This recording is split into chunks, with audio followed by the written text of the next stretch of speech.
collaborating is dope because you learn from people, and I feel like that's the other thing. Just be open to learning.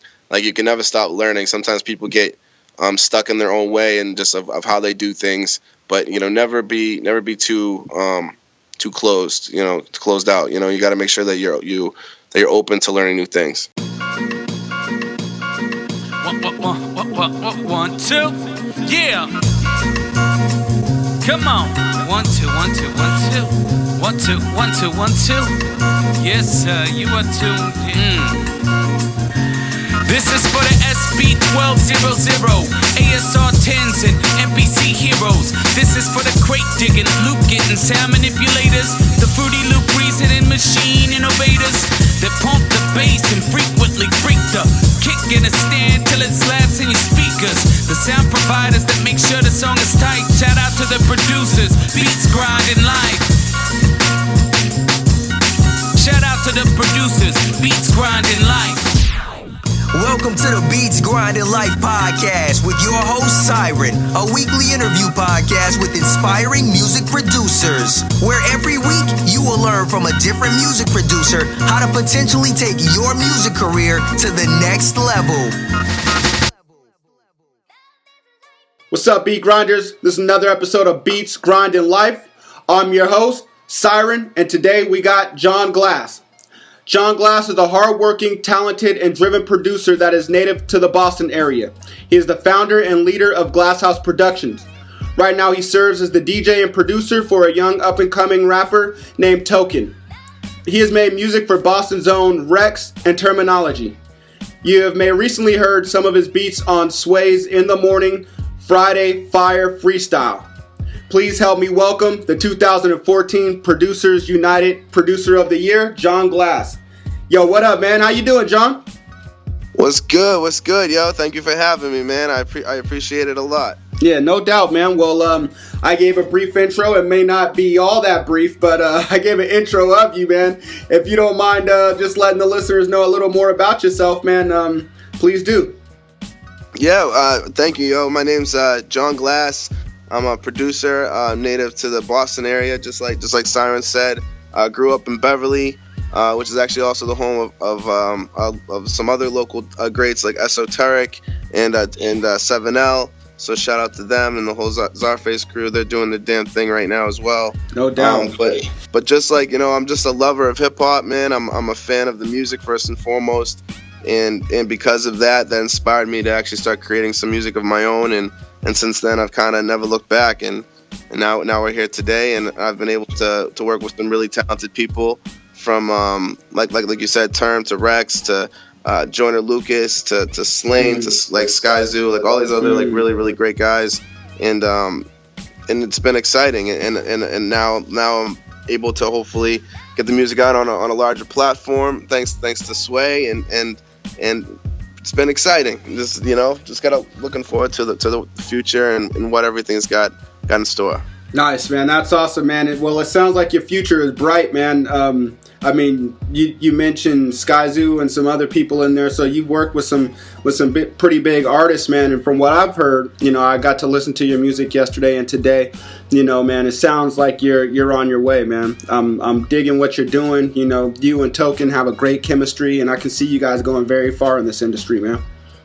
Thank you, man. Like that's another one too. Like Token is an amazing artist and also like an awesome person too. Like he just turned 18 this past year, and dope. And I've known him since he was 13, and it's been just so awesome to see him grow into the artist that he's become, and he's actually even growing even more. Just seeing what's transpired on the road has been incredible. From the first U.S. tour we did with Hobson to doing Europe, and then we just finished Canada. Like just seeing the way that the show game has gotten so much better and just so much tighter, and like you said, the chemistry has just improved so much. And I'm just like, the music, I feel like is the next part of that. And since this project Eraser Shavings, it's got such great feedback, and now we're looking forward to the next chapter.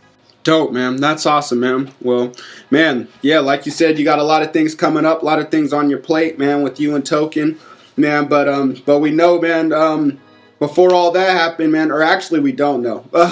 Excuse me, man, but I want to know, before, all of that happened with Token, and with all the other placements that you've had, man. How did you get started in the music industry, man? How did you get started in music production? What made you want to do this? Like honestly, like I'm a huge fan of the music. Like the music to me has always been one of those things that it just always inspired me. Like from a young age, I just always loved listening to hip hop and R&B and soul music, and it's something like it's weird because my parents didn't even really listen to like that stuff that much. Or like no one even really around me even listened to that stuff as much, but I just gravitated towards it, and like. And it just was something that like I always loved, and then as I grew older, obviously like I got to like find more and more friends that loved it and stuff. But when I was like really young, like when I first started, probably like in 5th grade or so, like I there was a couple kids in my school, but it wasn't as big yet. You know what I mean? Right. People were still rocking with like the Green Days and some of the pop music as well that was hot around that time, and so like it's been something that like I just always loved. And from there, like I ended up going to school for industrial design, and like it was the first time we ever got like a cable modem and like ever in our lives. Damn, this is old school. Yeah, so like it was sick because like I was downloading so much music, and I just got so much music, and just it went in overload, and just I loved it. I just used to make the craziest playlists, and like everybody at the school used to like we could all share like a server, so like everyone's iTunes playlist would come up, so people used to just be able to rip each other's songs and stuff.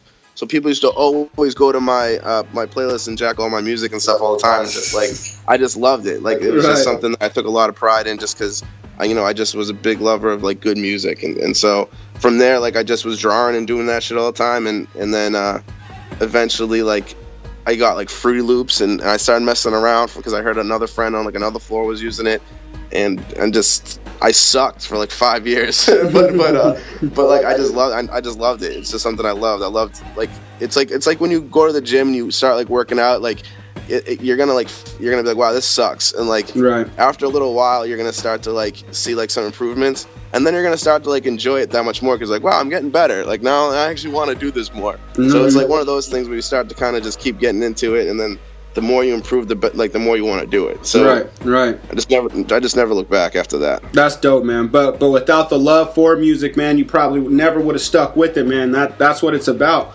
I mean, you can't get into it for money, or you can't get into it for fame or girls or whatever. Like you said, when you first started, you sucked. None of that would have been present. But the love kept you going, man. The love. So that's what's up, man. Thank you, yo. And that's true. Like you got to be able to love what you do, because then at the end of the day, it's you never work a day in your life. That's just true. You know what I mean? To every way about it. It's just you gotta make sure that you put your heart into what you do and you believe in it, and then that way, hopefully you'll get the results you look for. No, dope. Okay. All right, man. Well, you said that the first piece of software you had was Fruity Loops, right? Yeah, that was 18. I got like a cracked version. Probably off the same server I got all my free music from, I was terrible. Like I didn't know anything. I used to make all my beats in one loop and just like mute everything because I didn't know how to do arrangements and none of that. So like, and I didn't even know where to put a snare and things. I didn't know about quantizing. I didn't know about none of that at the time. Like I was really bad for a while. Dope, man. Dope. That's inspiring right there, man. Because I mean, your beats are to me pretty tight, man. And you're definitely doing your thing. And just to hear someone that didn't even know where to put a snare, go from there to where you are now, that's inspiring, man. I mean, I hope all the beat grinders are inspired, no matter where, if you're just starting, no matter what level you're at. Man, listen to this guy and where he came from and where he is now, man. Awesome. Playing beats for Sway. It's crazy. Yo, I'm not even lying though. Like I legit did not know where to put a snare. Like I didn't know where how things were set up. Like I was so gone when I made about for the longest time, you know how like when Fruity Loops loads up, it gives you like a tempo. I think it was like 140 at the time, or like 120 or something. I don't know. I know it's 120 now, like on pretty much everything. But I think at the time, for some reason, it was like 140. And so I made like every one of my beats for like the longest time in 140 because I didn't realize you could like, right. I was like, oh. I would come up with like crazy swings in 140 like that I would never like do though normally because like I would just make every single beat in 140 because I didn't know any different, you know. Right. So it's just like that's the best part when you kind of don't know anything, like you kind of try stuff that's like super outside the box, man. And right. it ends up becoming something that you can maybe use later once you actually know better. So it's kind of dope. Yeah, I was definitely gonna say that it expands your creativity, you know, because now you're thinking, okay, how can I do whatever I want to do, whatever ideas in my head at this tempo, you know. Kind of the same with me when I first got my MPC, you know, I didn't know that you could change the sample time. So I was trying to sample everything in 10 seconds, you know. So I was speeding records up to get it in that 10 seconds and doing whatever, you know, until someone came over and showed me. I was like, oh man, I feel like a fucking idiot. But, you know, those are growing pains, and everyone feels that, you know, at one point about, you know, whatever. So Totally. And even speaking of the MPC, yo, like I there was a point where I didn't have like an interface that had 2 inputs. So like out of the MPC, like you'd make a beat and then you could record out stereo out. Right. And normally you could record and track out your joints into like a DAW or whatever, and like with an interface. So I didn't even have one at the time. So I was like, how do I like play these beats? So like how do I put them on like a computer or something? So I had this like old MP3 player that like had like a line in. So I used to run like an output into the MP3 player and have to do like a live beat performance, like from intro to outro, like all like basically just letting it rock, like all the transitions, like and just record it and like hope that I nailed it, you know, right. and I didn't know anything about anything again, so it was just like it was so dope, like, and it again taught me so much more when it came to like creating later on. So it's awesome. That's dope, man. That's awesome, man. Yeah, like you said, man, it's all the love, man. I mean, you put in all that time and effort, man, for what? Because you love the music. So facts. Okay, man. Well, when you're coming up, man, and when you're making beats on Fruity Loops, and when you're struggling, man, who were some of the producers that inspired you? Who did you look up to? Who were you trying to make beats like? Who were those guys?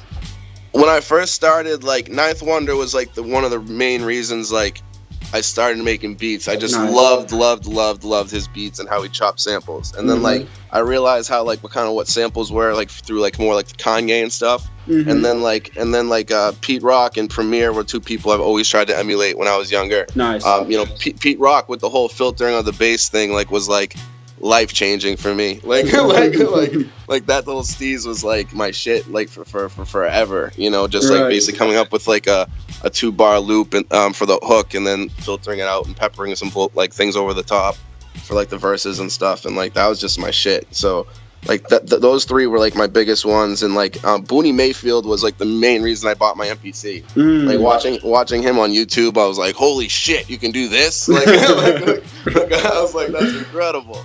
And so I just, from there I was gone, and like the next week I bought that. Like I'm pretty sure I got a Guitar Center credit card. I was like, give me that. I want that right there.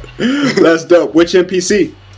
MPC 1000. Okay, nice, dope. I still have it to this day. I just got to fix a couple buttons on it. But I got like the new pads, and like it's my old workhorse, but it's needed some work over the years. Right. Okay. That's what's up, man. All right, man. Well, you know, life seems pretty good right now, man. You know, you're definitely doing your thing. You're getting recognition for it.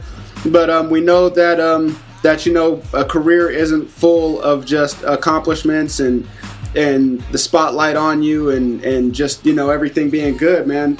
We know that there has to be some kind of setbacks in there, some kind of failures, some kind of moments to make you put your head down, tuck your tail, and cry. And we want to know, man, one of those moments, man. What's a setback or a major failure that you've had in your career, man, so that way we can learn from your mistakes?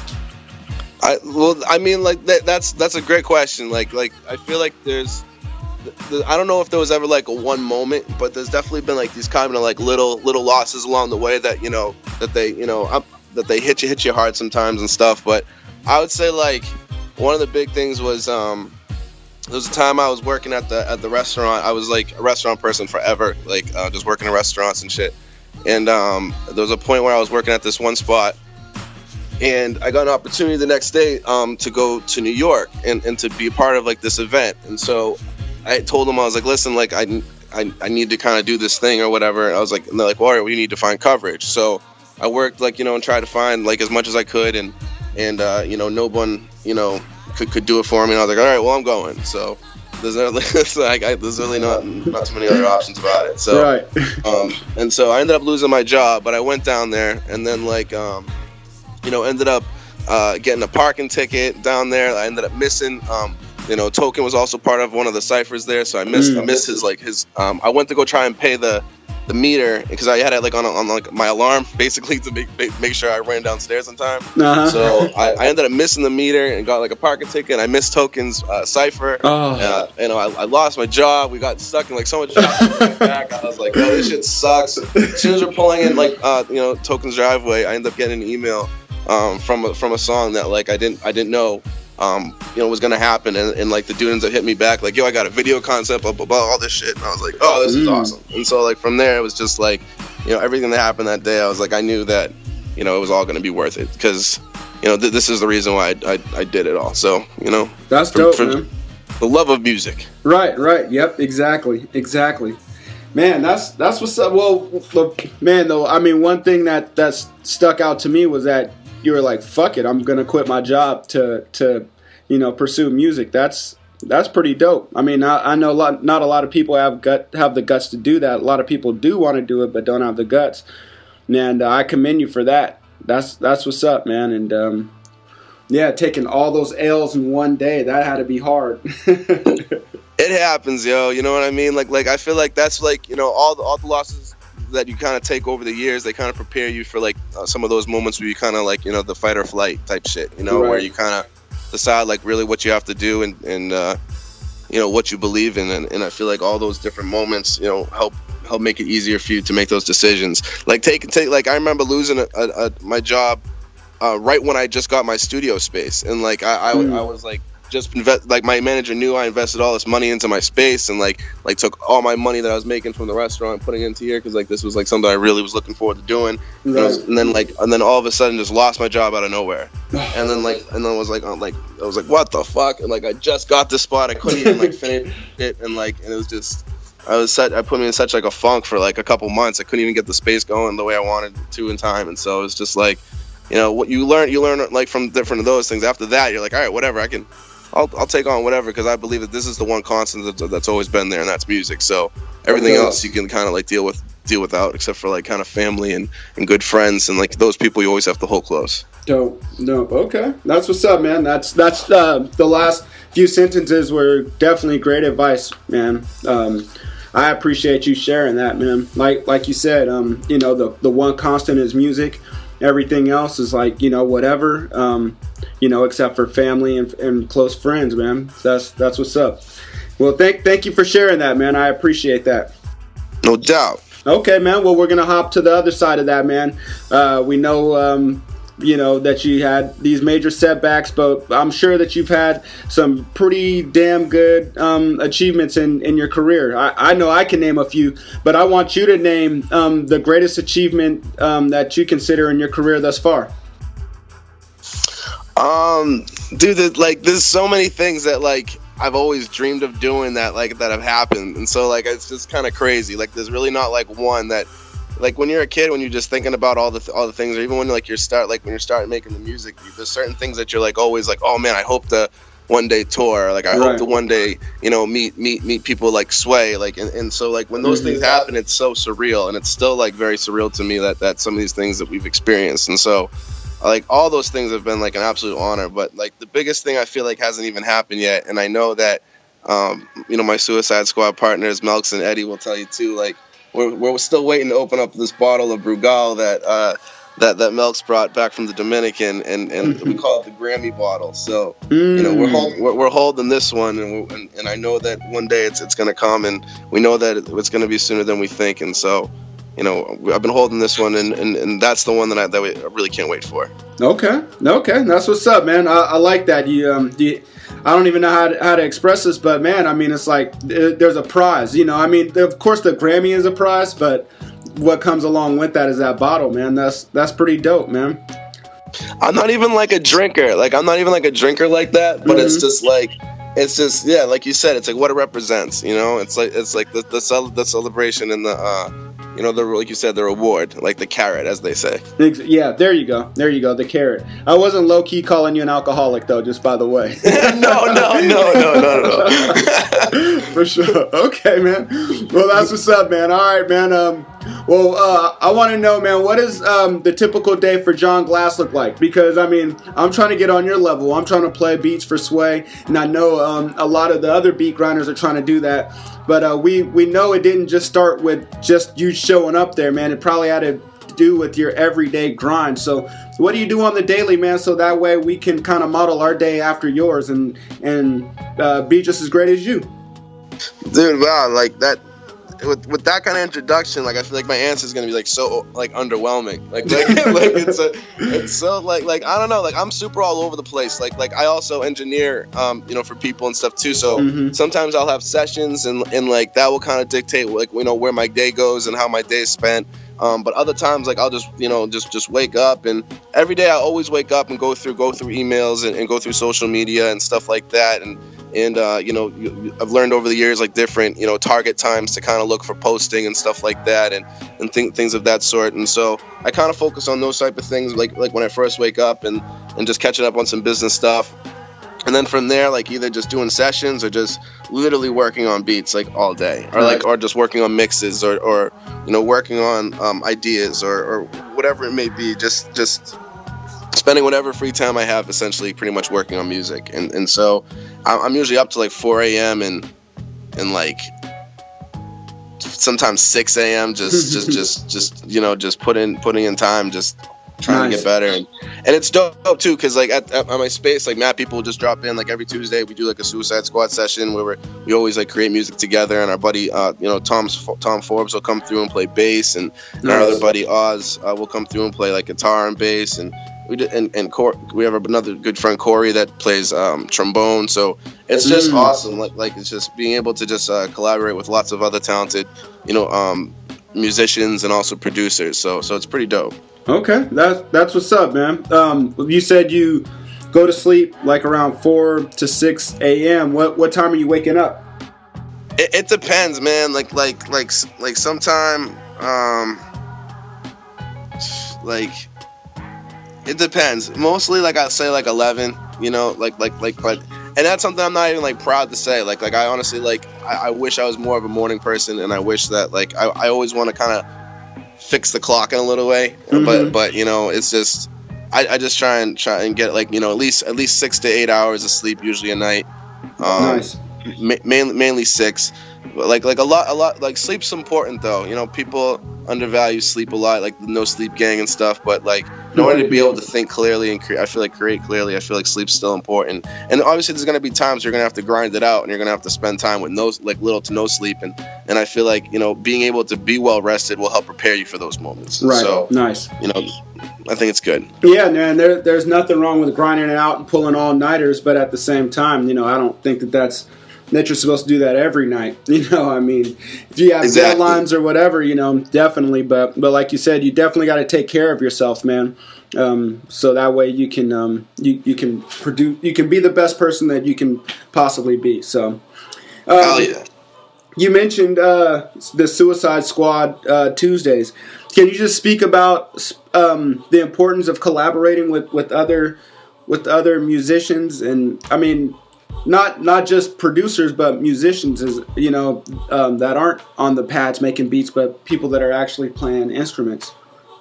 I think it's super important. I mean, especially like for a producer like me, where I don't really have that much of a musical background. And so like I'm more sample based when I started, and as I've grown, I've grown to kind of learn to incorporate certain simplistic melodies when it comes to like behind samples and stuff like that. But like being able to work with musicians just takes the creativity to a whole nother level, and their musicianship is just incredible, you know, and just and listening to what they're able to do, and like it's stuff that I always visualize, but I can never really always put down myself. And not only that, but like working with other producers, like everyone's style kind of meshes with each other in a good way, and everyone comes together and adds their own little flavor to it. So it's dope. Like sometimes with Suicide Squad, because there's 3 of us, like we'll even split up the beat in 3 sections and like find ways to like morph the beat in different ways that we literally have our own sections where it's like, oh, that's Eddie's section, that's Melk's section. It's like it's dope. So and then like, you know, people like Vinyl Villain, it's dope. Like I'll make a dope beat with Vinyl Villain that'll be different from a dope beat that I'll make with like Melk's, or like I'll make like, you know, and same thing with like Flip and stuff too. So it's just really cool to like work with like everyone and because everyone just adds a different element to it.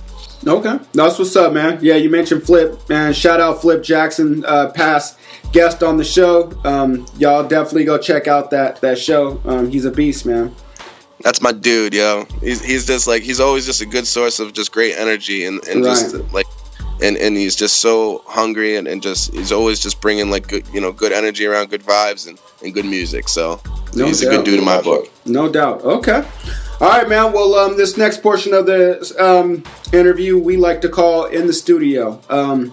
We definitely want to be in there with you, man, whether it's seeing what you guys do on Suicide Squad Tuesdays, or you mixing down with a beat for us or whatever, man. But we know that can't happen right now. But the next best thing is this segment of the interview, where we get to find out what exactly you do in the studio and what all you have in there. So you ready, man? Yes, let's do it. All right, man. What do you do when you first start crafting beats? Do you have a set formula? I always start with like either like the melody or the sample. That always inspires me to like create like a drum pattern around that. Like this very rarely do I do drums first, but I still do sometimes, but like it's very rare. Okay, nice. All right, man. A not so secret weapon that you got in there that you don't mind sharing. We kind of talked about it a little bit, but I'd say musicians and also good energy. Like those are my 2. Okay, that's dope. I love that. All right, man. What's all in your studio? What equipment or software do you currently have in there that you're using to make beats? Right now I'm using Machine, 11 Machine. Eddie and Melk's got me on Machine. I've been very happy with the transition so far. Mm-hmm. And how long have you been on that? Probably about 2 years now. Probably close to 2 years. But yeah, nice. I like it a lot. I like the workflow, and the fact that I can hit save is like awesome for all like MPC users out there. Like, because I'm an MPC user at heart. Like that's kind of where I really kind of got comfortable making beats, and so being able to move over to Machine and have the kind of similar elements, but then be able to hit save is like the best feeling. Like so I love that. So I rock with Machine. We recently just got a micro cork that we added to the studio, which is fire. I usually use Logic a lot for my mixing, and sometimes I add like different sounds and stuff in there as well. And then like I have I use a lot of my mic setup too for stuff. Like I'll use like I just have like an AKG mic and in like a Fire Station 2 pre. And then I use my Apogee Duet and then a nice compressor and like I kind of like we use that to kind of sample like live drums a lot and just vocal stuff and you know just whatever random live claps and snaps sometimes. So it's fun. And then I got a DI for the bass and I just got shout out to Flip again. I just copped his new Mark mixer to rock with my turntable for sampling and stuff. So yeah, I'm happy making it do. So and then a nice just like a regular like a Casio keyboard that we turned into a controller. So that's pretty much it. Okay, that's what's up. I'd be happy too if I had all that in my studio. So okay, that's what's up, man. So you said that the transition from MPC to the Machine was pretty seamless?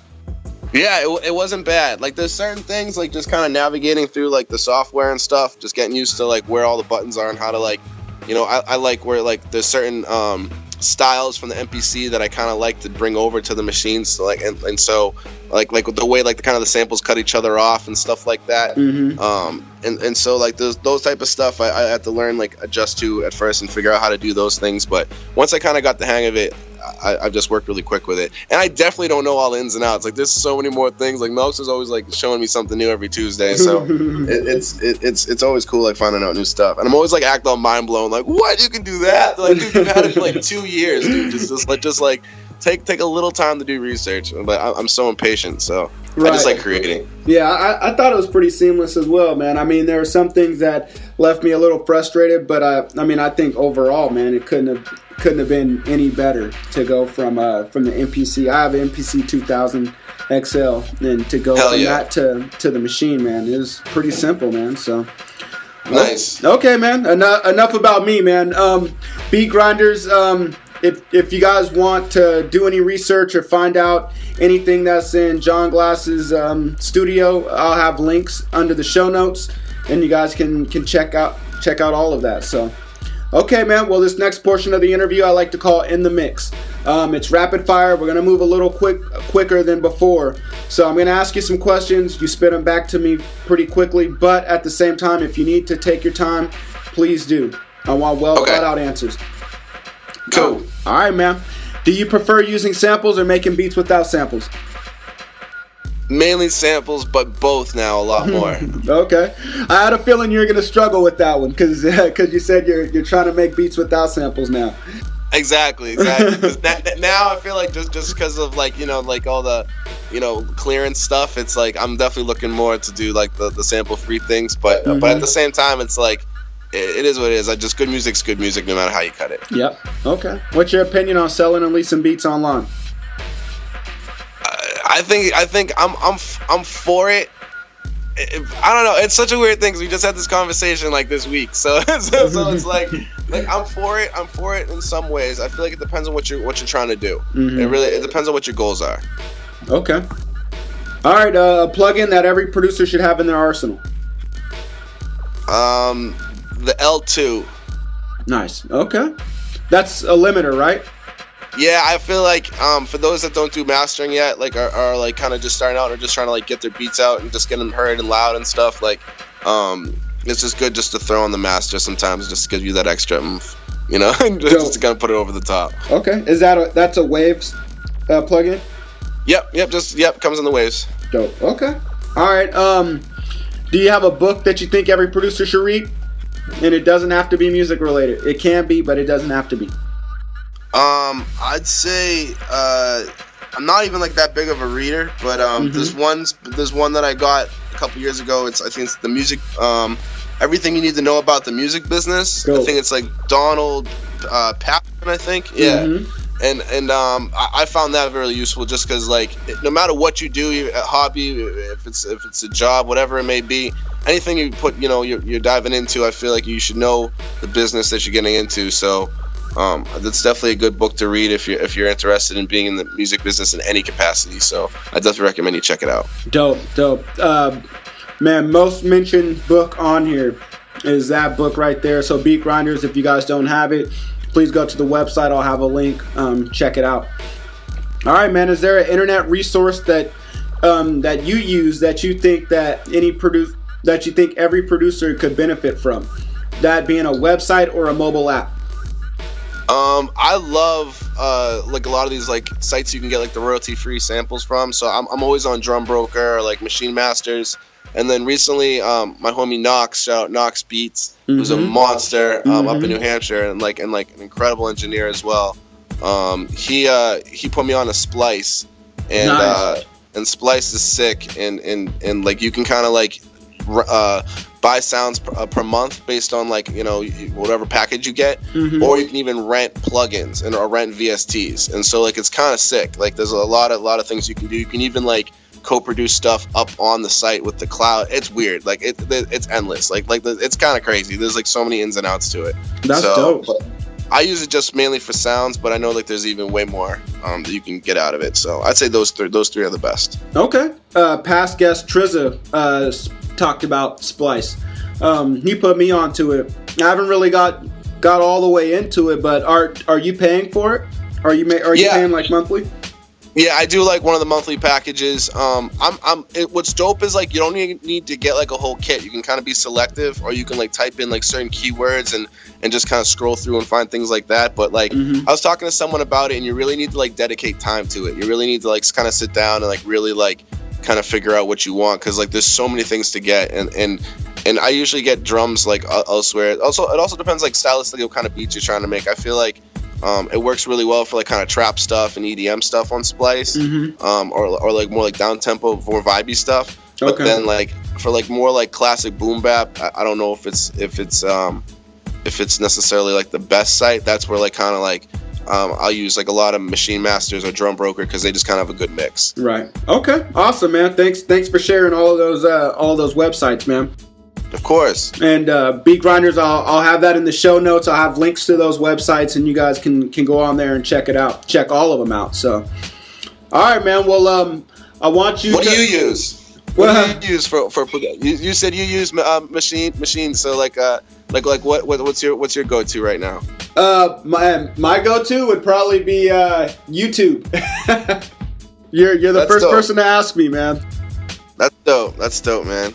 So yo, you said you use Machine as well? Mm-hmm. Yep. Awesome. I've been on it for like 3 years.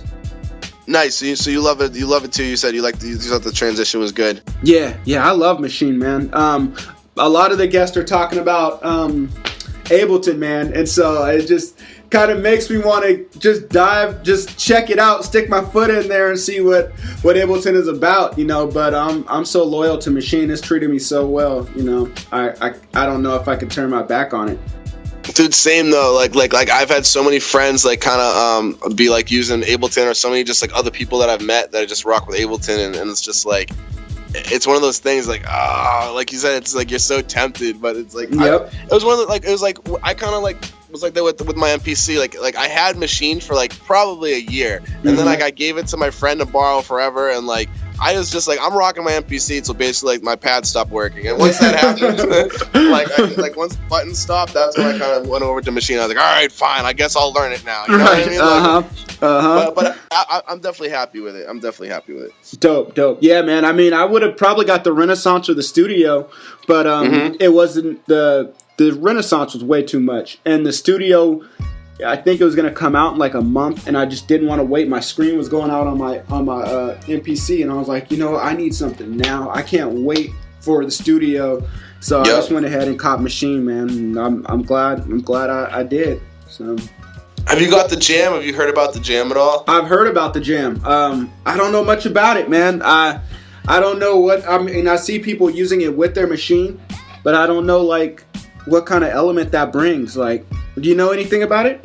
No, I don't know much. I was actually looking into getting it because like when I rock live with Token, I actually use Machine, and so like I usually set up like you know like the samples you know on the bottom, like the songs will kind of be on the bottom of the pads, and then I'll have like different sound effects up top. Okay. And so like I'll usually rock like that, and then I'll use like before I had a mixer before I copped Flips, and I actually like we were practicing where like I would use that basically to control like you know the crossfades and stuff like that, and do a couple things like that way. And then literally we walk off the plane and I dropped it, and then it just did not turn on ever since. And I was like, what the fuck? I was like seriously? It was so funny. Yeah, like man. Literally like the first few steps like right off the plane, I was like, oh my god, you gotta be shitting me. So like oh man, damn, that's too bad, man. Dude, it was funny, but we made it work. It was still a good time. And actually, I figured out how to like, you know, just do, you know, basically like just do like a live mute with Machine that way, and just, you know, figure out how to do some stuff that way. I mean, we just talked about that. You know, when you're limited, you got to be creative. Exactly. Dope, man. Okay, man. Well, I want you to imagine that that you're at Mount Rushmore, and for some reason they took all the faces away, and they gave you the responsibility to put 4 new faces up there. Now, I don't know why, but, I mean, someone had the great idea to put producers' faces up there. It gave you the responsibility. Because they're geniuses. Yeah, they're right? Geniuses. So, man, I want to know, man, who would go up there? What 4 faces are you chiseling up in there? Now, is this limited to hip-hop, or is this also... Just music producers. Doesn't matter the genre. It's because Okay, cool. it's your Mount Rushmore. It's your interview. So, All right, so like I don't know if you think about it, like Mount Rushmore is kind of like I guess the quote unquote people that made the biggest impact earlier on. You know, Right. like I guess that's like one of the better ways to put it, for lack of a better way to put it. So like basically I'd have to say like Quincy Jones. Okay. Definitely up there. I recently watched this documentary, and the guy's name's escaping me, and I apologize, but it was about this group called Muscle Shoals Studio. They're down in Alabama, and it's on Netflix. So I highly recommend people check it out. And it's super inspirational because it talks about just these group of guys that came together and just made some of the best music of their time. They worked with like people like they discovered Percy Sledge, worked with Etta James. Wow. Did a ton of work where I believe was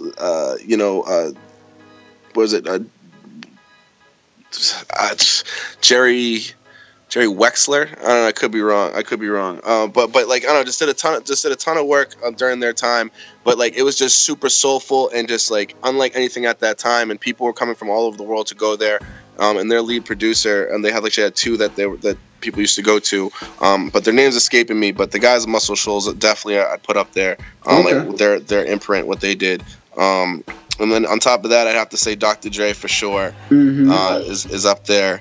And I'd have to say Marley Marl. I mean, just for what he did when he found like the sampling, and that was just like monumental when he realized like how to like take a snare from a different record and use that for a beat, and then the hi-hat from a different record, and so on and so forth. Wow. I mean, like you said, those are people that that were like forefathers, kind of. I don't know much about Percy Sledge's producer. Was it Marlon Green? I don't think so. I can't. I'm gonna look it up like while we're talking, but I can't remember. I'm gonna figure it out. Like he was so good. Like and there was that he rocked with the band, like with a whole band before. Like and they used to talk about the rhythm section was just like unlike anything else. Just the sounds and that they used to come up with and stuff. So like it was just it was incredible. Like just the music they would do. They said it just had like this dirt and like. It was just funky and soulful, and these guys used to come down and like from all over the world. Like they had this Rolling Stones, and it was so crazy. I'm trying to think. That's dope. Yeah, but definitely watch the documentary. What's it called again? Muscle Shoals. Muscle Shoals. Okay, I'm definitely gonna put that on my list. Beat grinders, you guys do the same. Man. Okay. All right. Well, that's what's up, man. All right, man. Well, we're going to transition, man, but I still want you to be in this imaginative mode, man. I want you to imagine that you just had the perfect studio session. And in that studio session, you have one artist, one producer to produce along with yourself, one engineer, and one random person. Who are those four people going to be? It's so funny because, like, I've listened to the show, so I was, like, thinking about this one, like, forever. I was like, yo. I'm gonna kill this one. Like, so I said producer would be Kanye. Okay. Engineer would be Dr. Dre. Artist would be Jay-Z. And then random person in the room, and because I feel like he would definitely still add input in some fashion, would be Just Blaze. Wow. Yeah, man, you killed it. You definitely killed it, man. I mean, that's a dream session, not just for you, but for anyone out there, man. I mean, all those guys are freaking legends, man. Jay-Z, Kanye West, Dr. Dre, and Just Blaze, man. I mean, and all those dudes can add something. Man, that's wow. That's dope right there. All right, man. That's what's up, man.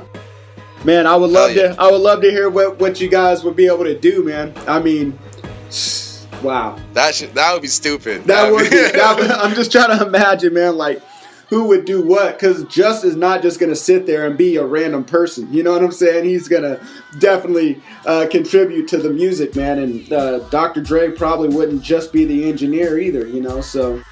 Their ears alone, I feel like it's just having that around to me is just and just learning from greats. You know what I mean? I feel like that's another thing. Like collaborating is dope because you learn from people, and I feel like that's the other thing. Just be open to learning. Like you can never stop learning. Sometimes people get stuck in their own way and just of how they do things, but never be too closed. Closed out. You got to make sure that you're open to learning new things. Dope, man. Awesome. Okay. Well, thank you for that, man. All right, man. Well, I want to know, what's your favorite song that you've ever produced? Damn, that's a good question. So, I would say there's a song that I did with an artist that I used to work with. That's one of the more talented people I've ever worked with. Is a dude that goes by JU. And he did a song one day called Dirt Broke Dreams. And like, I'll never forget that record.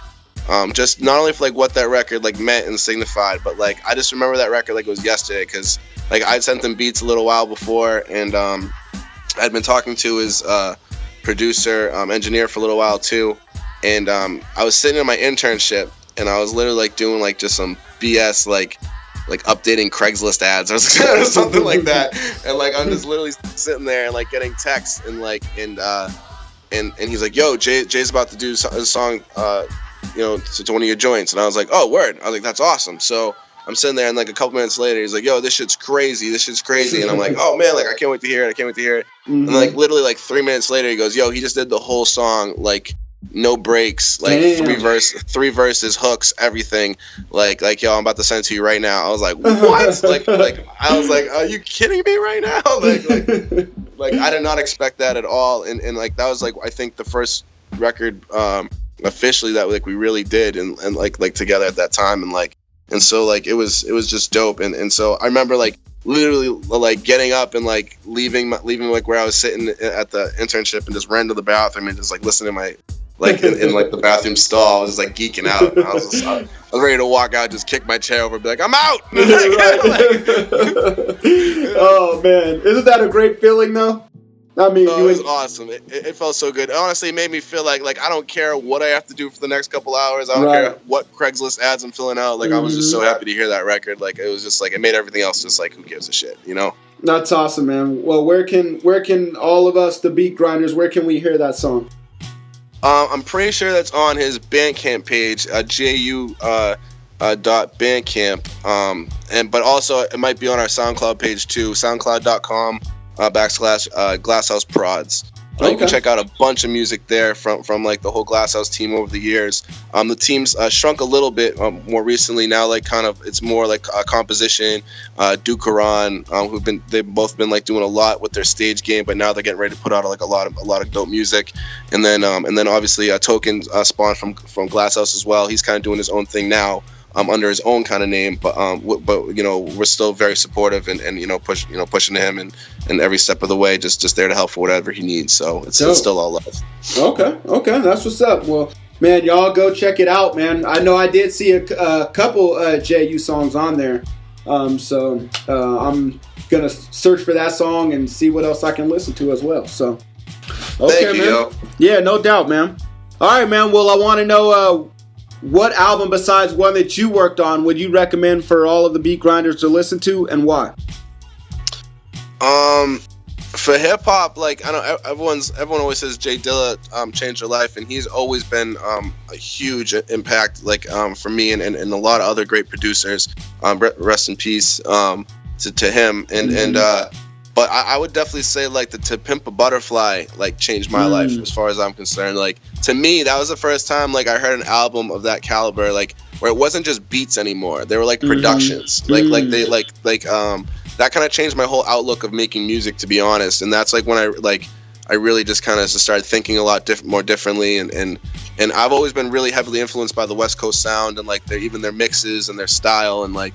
And infuse that a lot with my East Coast, background, and so like it was so enlightening for me to hear that album, and I feel like that's gonna really open people up to just the musical side of hip hop, where people sometimes feel like, especially some of the older generations, they kind of look down upon hip hop, like, oh, it's not musical, it's just noise and stuff. So I know I get that from my family, or did it, not as much I guess now, but even still like.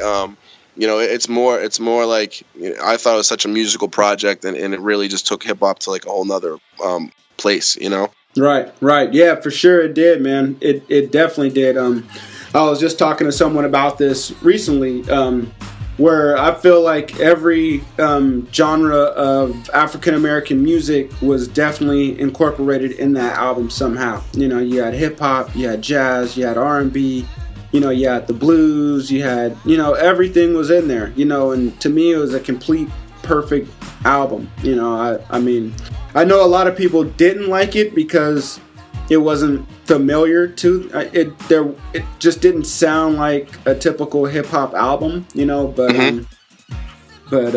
yeah, I loved it, and I know I know a lot more people that loved it as well. So definitely, you put that though really well. Like it wasn't kind of what people were used to hearing at that time. So when it came out, people were like, "What is this? Like, is this even hip hop?" Like, it was kind of like, I remember when Mos Def put out an album that was more like singing and stuff. People kind of were caught off guard by it. Even like now when what's his name? Childish Gambino put out his album. People were like, "What?" Like they weren't expecting it, but you gotta take it for what it is. Like, you gotta take every song and every album for what they are, and like appreciate them for what they are. Like, Jay-Z always said it best. You want my old shit, buy my whole album. So. Right. Yep. And I like how you said that. You got to take it for what it is. Hey, this is how this artist is feeling at the moment. And it's not what he's feeling back then, 2 years ago, whatever. So take it for what it is. Life takes you in different directions. You never know where their experiences will help create the music that help inspire the music that they're creating at that time. So their life experience is probably different than they were when they were creating their older stuff. So it's like they can't talk about the same things, or they might be creating things that they didn't have access to earlier on, and they might have always wanted to. So you can't fault people for that. I used to all the time. I used to be like, nah, I don't love their old stuff, hate their new stuff. But you gotta embrace it. You gotta embrace it because people grow.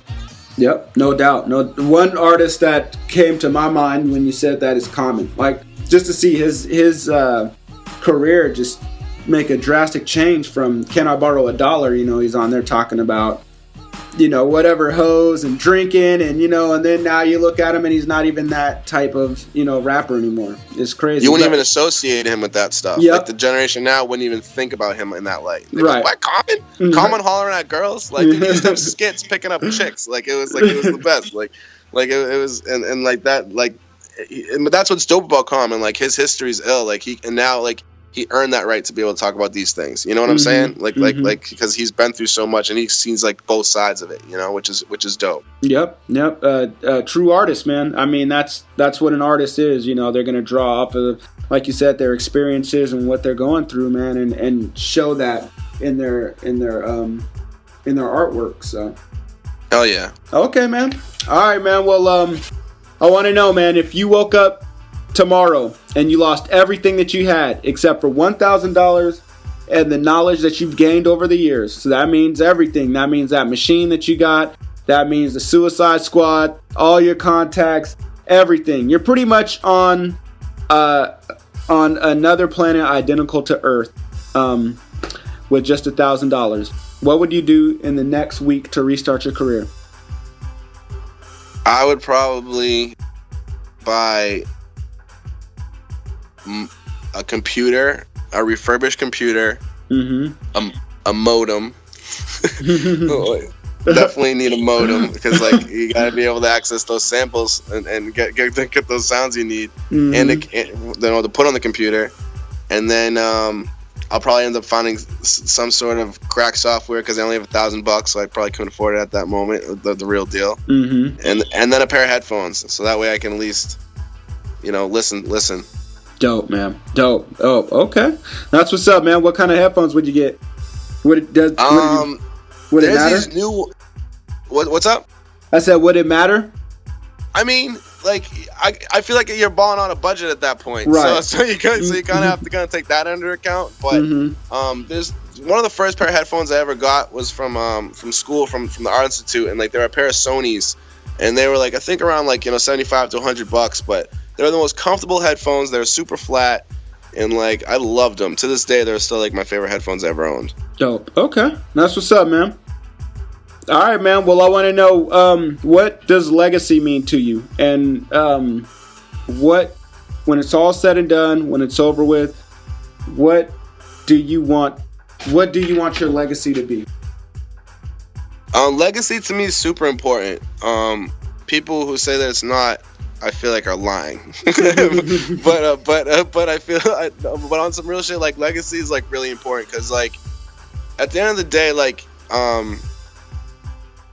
your name or how you treat people and the music you make, all those things are like are kind of what you're remembered by. And I feel like, you know, a lot of people focus too much on the short term than the long term. And even though the short term can be very difficult, sometimes you have to kind of make those sacrifices for the long term, you know? And so like I feel like legacy is so important in that aspect because it's easy to make you know, the easy decisions and jump at the first opportunities you get or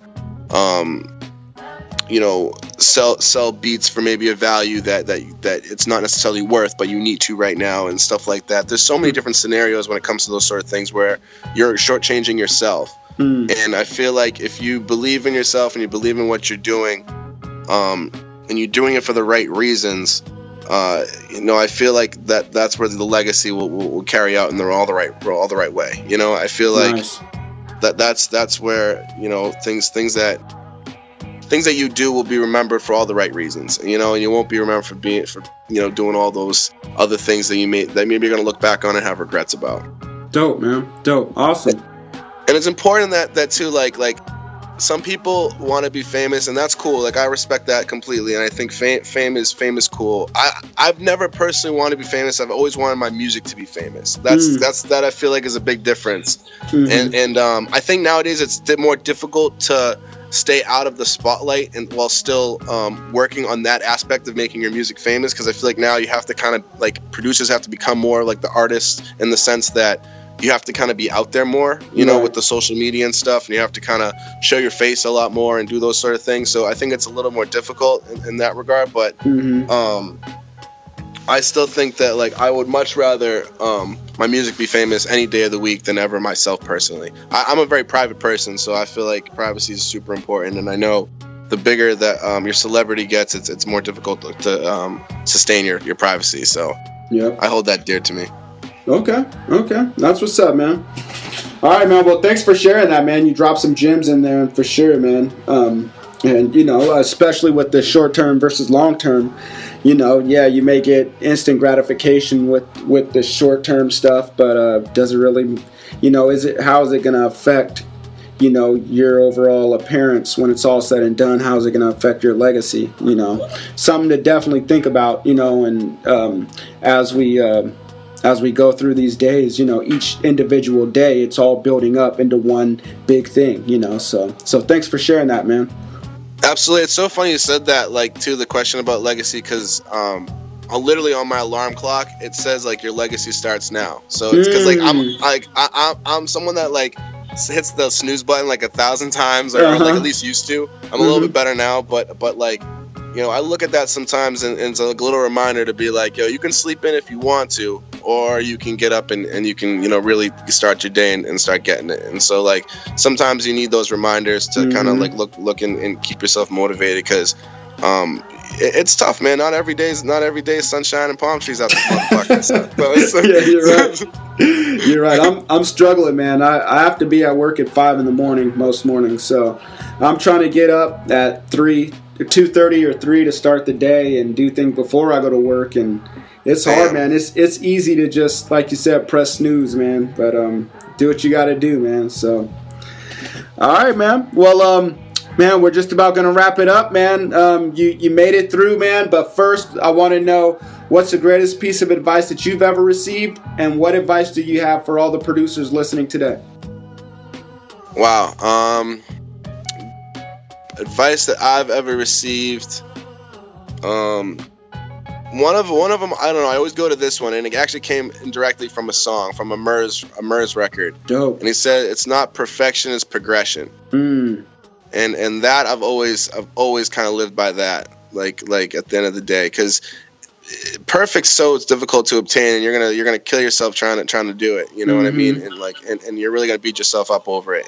But as long as you're progressing at the end of the day, I feel like that's the name of the game. You know, you never want to be in the same place. That's dope, man. Because there's a saying that Les Brown, a motivational speaker, always says, or I've heard him say it once, but I can never remember it. And you just reminded me. He always says, practice doesn't make perfect, practice makes progression. So that's what's up, man.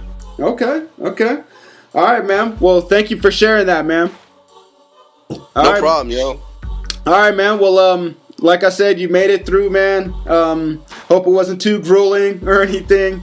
No, it was wonderful, man. Awesome. Dude, I appreciate it, and it's dope that you provide a great insight into what producers do and the kind of life behind the boards, and I think it's great because there's not really a lot of platforms where people get to like see and understand like what's going on, and so it's really dope that you get to like show people what they do and the stuff that they use. And I think as a lover of music, I think you can always appreciate that side of it. And not only that, but like it's dope. You're like having a conversation with an old friend, so you make it very easy and very comfortable as well. Awesome, man. Well, thank you, man. Thank you for that. I'm definitely glad that I was able to put this together and have guys like you on the show. You know, I mean, I pride myself on just on the people that I can get on here, man. I want to inspire everyone, and so if that means getting, the Just Blazes, which hopefully I can get soon, or, if that's like getting someone like myself that's trying to get out there, everyone has a story where they can inspire someone, man. So I'm just glad that you came on this show, man, and you were able to inspire me. And I know that you're going to spark some inspiration in some of the beat grinders listening, man. So thank you, man. Kudos to you, man. I appreciate you coming on here and sharing your wisdom and your experiences, man. No, dude, thank you so much for having me. And like it means definitely a ton.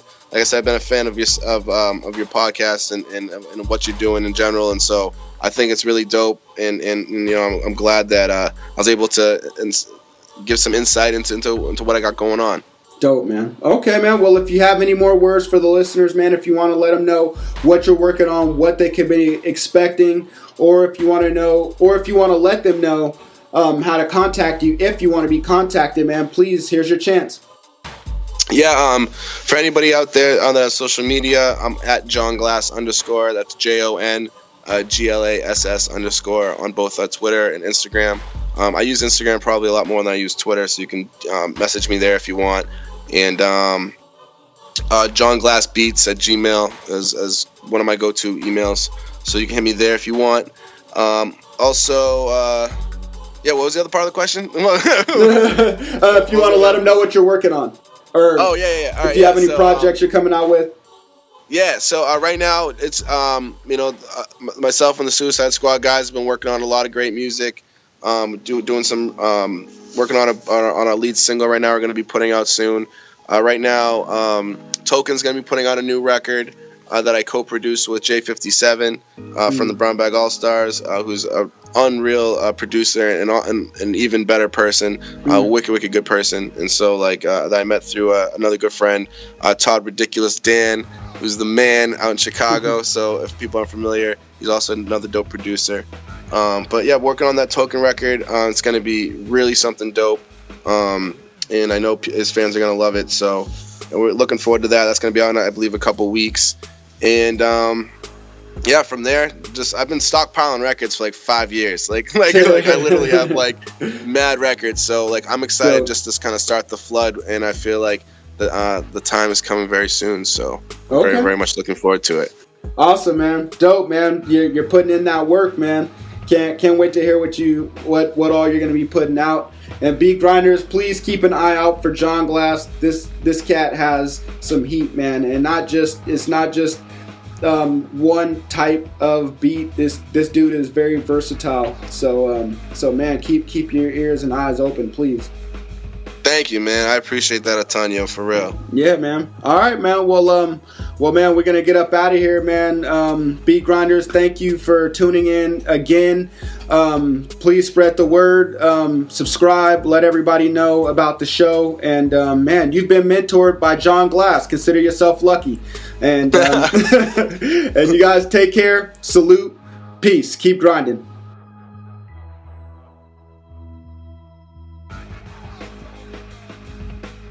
Here at Beats Grinding Life, we want to thank you for listening to another episode. We want to know, what were your biggest takeaways from this interview? Just go to beatsgrindinglife.com and leave a comment on this episode's show notes page. Also, while you are there, go subscribe to the podcast on iTunes. Just click the little button that says subscribe. If you could, please leave a rating and review. Rating and reviews are the best way to show your appreciation because it helps more people find out about the podcast. So until next week's episode, keep grinding.